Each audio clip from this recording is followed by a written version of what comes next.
Master minds commerce చదవాలనుకునే 10th inter విద్యార్థుల తొలి ఎంపిక.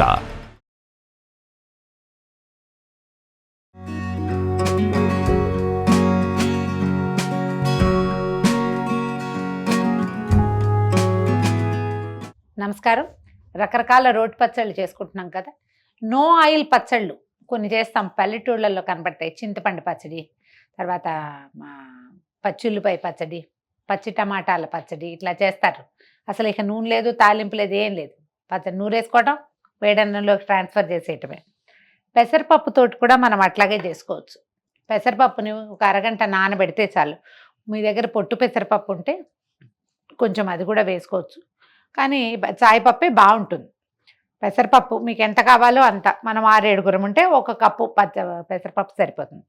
పెసరపప్పు నానబెట్టేటప్పుడే పప్పును బట్టి, ఇప్పుడు మనం ఒక కప్పు పెట్టామనుకోండి, 15-18 ఎండుమిర్చిని శుభ్రంగా ఒకసారి తొడిమలు తీసేసి కడిగేసి నీళ్ళల్లో వేసి పక్కన పెట్టండి. నానిన ఎండుమిర్చి ఎక్కువ రుచిగా ఉంటుంది. ఈ రెండు నానబెట్టుకోవటం. ఇందులో ఏమింది, కొంచెం జీలకర్ర వేయటం, నూరేయటమే. మీకు తాలింపు కావాలి, నాకు ఇష్టము, పైన నూనె ఉండాలి, అలా భావిస్తే వేసుకోండి. లేదా ఏం అక్కర్లేదు. మనం కంచాలు ఒకళ్ళు ప్లేట్లు పెడుతుంటే రెండో వాళ్ళు గవగవా దీన్ని గ్రైండ్ చేసేసో రోట్లో నూరేసో పట్టుకొచ్చేసేయచ్చు. ఎక్సలెంట్గా ఉంటుంది. అండ్ మోరోవర్ అన్నంతో పాటుగా ఇది జొన్న రొట్టెలు వాటితోటి కూడా బాగుంటుందండి. పుల్లగా ఉంటుంది, ఎక్కువ రుచిగా ఉంటుంది. నా అబ్జర్వేషన్ అయితే నాకు రాగి సంకటితోటి కూడా ఈ పచ్చడి ఇష్టం. రాగి సంకటితో అన్ని పుల్లటివి పచ్చళ్ళు చేసుకుంటారు, పుల్లగూరలు వండుతారు. ఈ పచ్చడి చాలా రుచిగా ఉంటుంది, బాగుంటుంది. మనం ఏం చేయాలి, మొదట 1 స్పూను జీలకర్ర రోట్లో వేసి ముందు 2 దెబ్బలు కొడదాం. దీన్ని నలిగిన వాసన బాగుంటుంది అన్నమాట. దీంట్లో 2 రెమ్మల కరివేపాకు, మనం నానబెట్టి పెట్టుకున్న ఎండుమిర్చి వేసి దంచేద్దాం.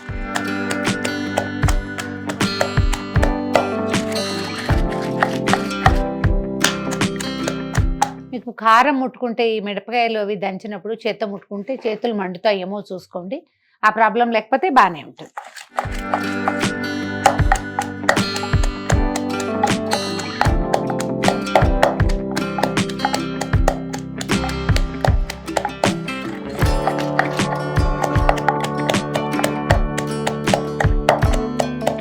మిర్చి చూడండి మెత్తగా నలిగిపోయింది.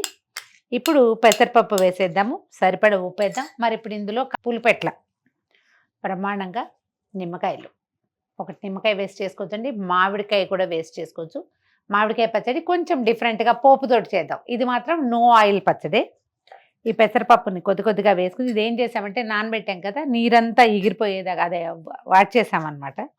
ఇందులో వేసి దంచేద్దాము. ఇలాంటప్పుడు ఏం చేయొచ్చు అంటే, మనం పెసరపప్పు వేయటం మొదలు పెట్టగానే కొంచెం ఇంగు వేసుకోవాలి. ఇందులో దంచక్కర్లేదు, రోట్లో వేసి రుబ్బేసుకోవచ్చు. ఇది నలిగిపోతుంది, పప్పు మెత్తగా ఉంటుంది కదా. కొంచెం నీరు చేర్చి అవసరాన్ని బట్టి, మరీ లూజ్గా చేయక్కర్లేదు, ఎక్కువ తడి కూడా పట్టదు, పప్పు మెత్తగా ఉంటుంది కాబట్టి సరిపోతుంది. ఉప్పు తగిలేసరికి ఆటోమేటిక్గా లూజ్ వచ్చేస్తుంది. చిన్న బరకు ఉండనివ్వచ్చు, మరి పేస్ట్గా చేయక్కర్లేదు. దీన్ని కాస్త కోస్తా కచ్చాపచ్చగా ఉంటేనే బాగుంటుంది.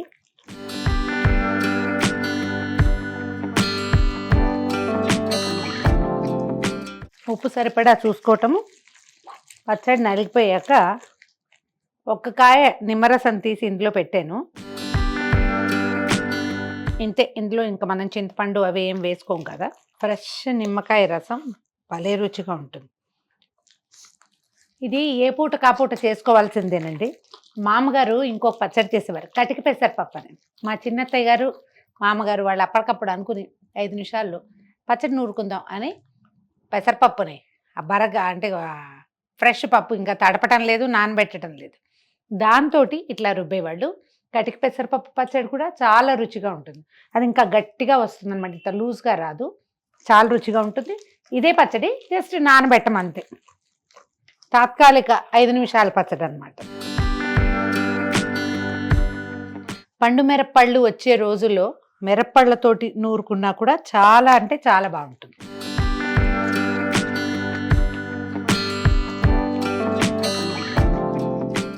రోట్లో ఉండగానే ఎవరికైనా రుచి చూపించి ఉప్పు సరి చేసుకోండి. తర్వాత ఒక గిన్నెలోకి తీసేసుకుంటే సరిపోతుంది. ఇందులో ఒకటి బేసిక్ ప్రోటీన్ ఉందండి, రెండోది అసలు నూనె లేదు, ఉన్నదంతా రుచే. 5 నిమిషాల్లో చేసేసుకునేందుకు వీలైన విత్ నో ఆయిల్ గుమగుమలాడే పెసరపప్పు పచ్చడి ఈజీగా సింపుల్గా ట్రై చేసి చూడండి. వెల్లుల్లిపాయలు ఉల్లిపాయలు వ్యవహారం నథింగ్ డూయింగ్, ఓన్లీ ఏం కనపడ్డాయో అవి వేసుకుంటే సరిపోతుంది. ట్రై చేసి చూడండి. ఈ వీడియో కనుక మీకు నచ్చినట్లయితే లైక్ చేయండి, షేర్ చేయండి. మరిన్ని ఇంట్రెస్టింగ్ రోటి పచ్చళ్ళ కోసం సుమన్ టీవీకి సబ్స్క్రైబ్ చేసుకోండి.